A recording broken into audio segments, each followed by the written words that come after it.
Good afternoon, guys. It's become apparent on the forums that some of you may be experiencing some loose or wobbly rail system. Well, I'm going to offer you some ways to correct that. Alright, let's get started. First, you're going to need a couple of items.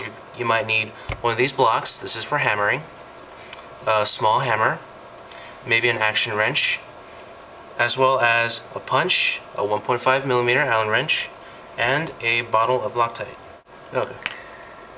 So, what you will first have to do is actually remove the orange tip. Please remember to put it back later. This is for your safety. You take the 1.5mm Allen wrench and place it into the small screw at the bottom. This will allow you to loosen the entire thing and remove it. Now you don't have to back it all the way out, but just taking it out a little bit will loosen the entire flash hider.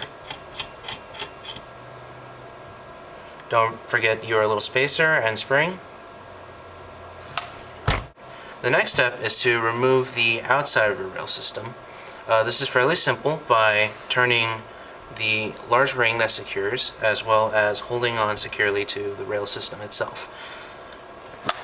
Turning it gently will actually start loosening it. You'll see it going forward.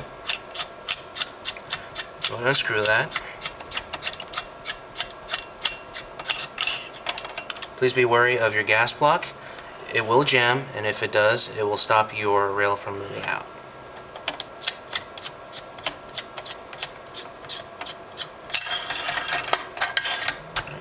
That's your rail system. When you remove your rails, please be aware that there are two pins that secure your rail on. These are to keep it firmly secure.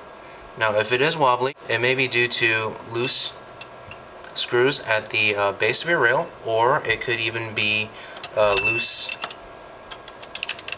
delta ring.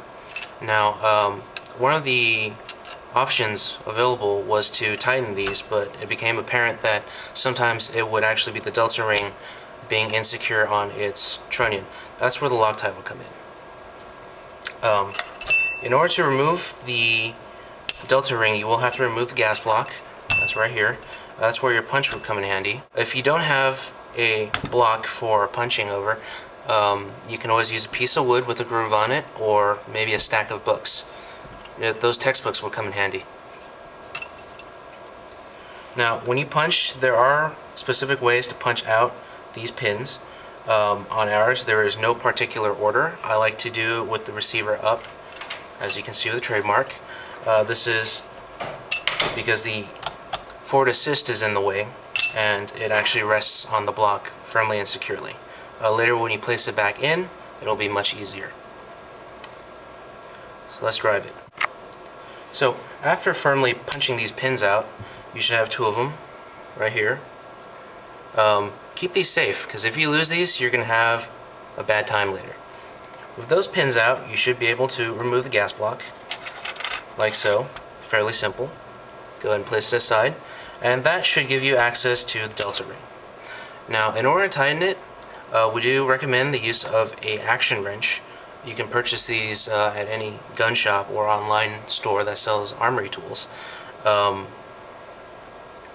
real one will work. There are airsoft options available online if you look thoroughly. So, now on this particular gun, it has a loose delta ring, and what we will do is actually loosen this off, apply a little bit of thread locker on it, and secure it from that method. What I'm using here is actually blue. I know the bottle's red, it's kind of misleading, but this is not permanent. In fact, this is just temporary. What I'm going to do is place the action wrench. If you do use permanent, I promise you it'll never come off ever again inside the rail if you wanted to.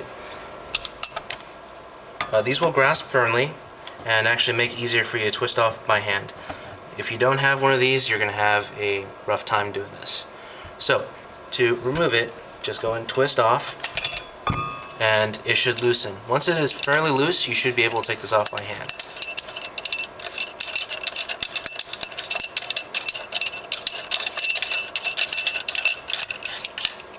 So what you have now are two pieces, the actual ring itself, as well as the ring that secures the rail system. This is where cleaning your barrel will come in handy. If you see burrs or anything, that's fine. That's just the threads going into each other. You want to apply small and copious amounts of thread locker onto this rail right here. This thread is basically what controls your barrel onto your receiver. At this point, you can actually separate your barrel. So what we're going to do is apply thread locker right here. Just small amounts. Kind of drop some right there. My bad. Okay, so we're going to put these back together. Now you want to remember that the threads on this ring are actually facing out. This way you can screw your rail into it. Whereas which on this ring, the threads face inwards. This is so you can actually screw it onto your receiver. Right. So back on it goes. Go ahead and hand tighten this.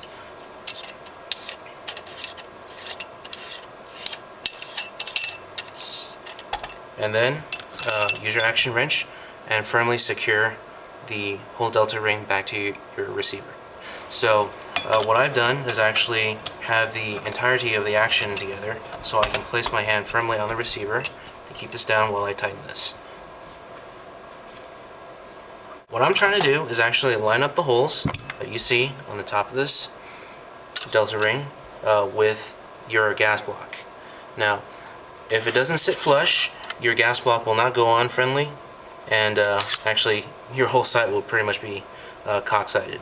So one of the easy ways to do this is actually to put the gas block in and watch the alignment with the gas block to the port.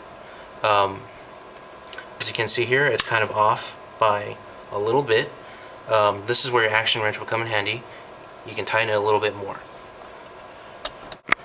Okay, so tightening this, my struggle, I just kind of fought the crap out of this.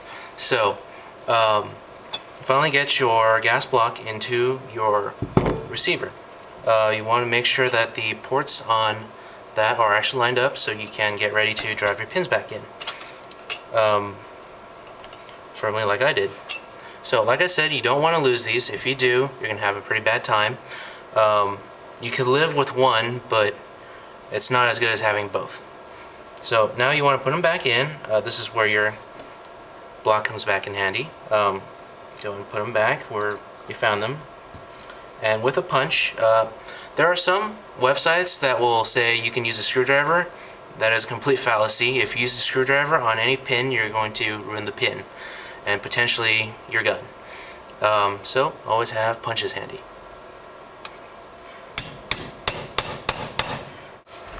Alright, so finally I fought these babies in. In fact, it's lined up pretty good. Look at that, straight just like from the factory. So, once you have all that stuff done, it's time to put your rail back on. What you will need is to locate your two pins. These are the other two pins that you kind of don't want to lose, or you're going to have a really bad time. They go into the holes on your delta ring. They have to go in a fashion to be perpendicular with your receiver. Now this is so it can hold your rail straight. What you can do is just slide that back in.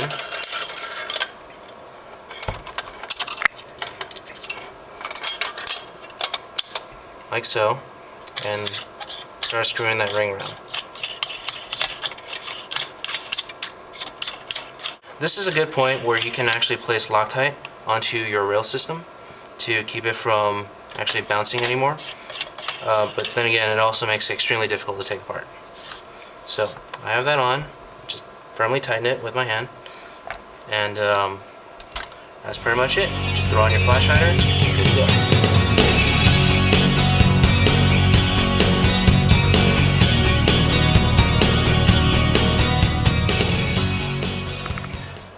Alright, so we got this thrown together. I'm gonna go shoot Alan. Oh, I'll see you guys later. Later.